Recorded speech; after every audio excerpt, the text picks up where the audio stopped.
इब्ने खरीफ नाम के एक बुजुर्ग थे। दुकान पर बैठकर कपड़े बेच रहे थे। ऐसे में नमाज का वक्त हो गया। नौकर को दुकान पर बैठा कर वो नमाज अदा करने मस्जिद में चले गए।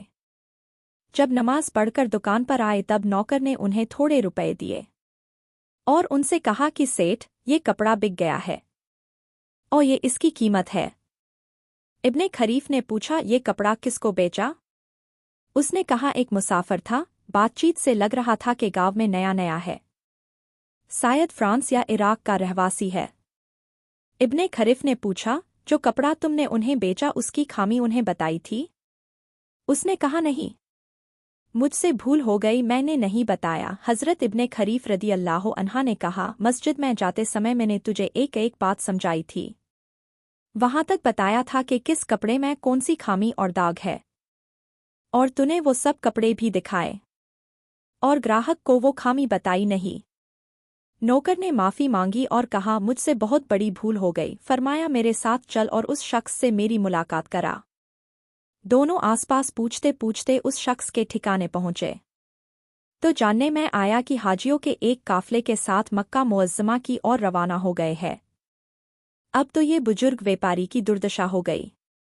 उन्होंने कहा, जालिम, तूने मुझे कहीं का न रखा, अब देख क्या रहा है, जल्दी कर, एक झड़पी घोड़ा लेकर आ और मुझे उस शख्स का हुलिया बता, जिससे मैं उसे ढूंढ सकूं। फिर वो अल्लाह के बंदे ने घोड़ा बड़ी तेजी से दौड़ाया और काफले को पकड़ लिया और उस मुसाफिर को ढूंढ निकाला और कहा, कल वो कपड़ा जो आपने खरीदा था?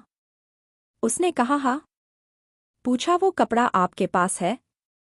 जवाब दिया, हाँ है। बोला, लाओ। मुसाफिर ने कहा, क्यों?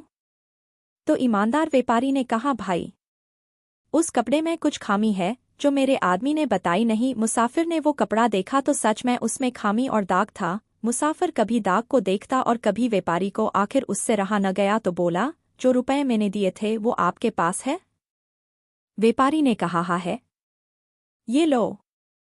रुपए उसे दिए तो मुसाफिर लंबे वक्त तक उस रुपयों को देखता रहा। बाद में उसने वो रुपए फेंक दिए और उतने ही रुपए ज्यादा दिए। व्यापारी ने कहा, ये क्या किया?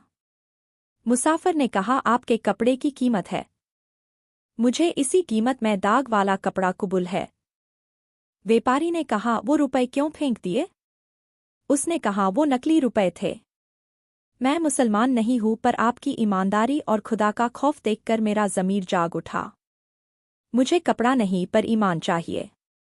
इतना कहकर कलमा पढ़ा और मुसलमान बन गया।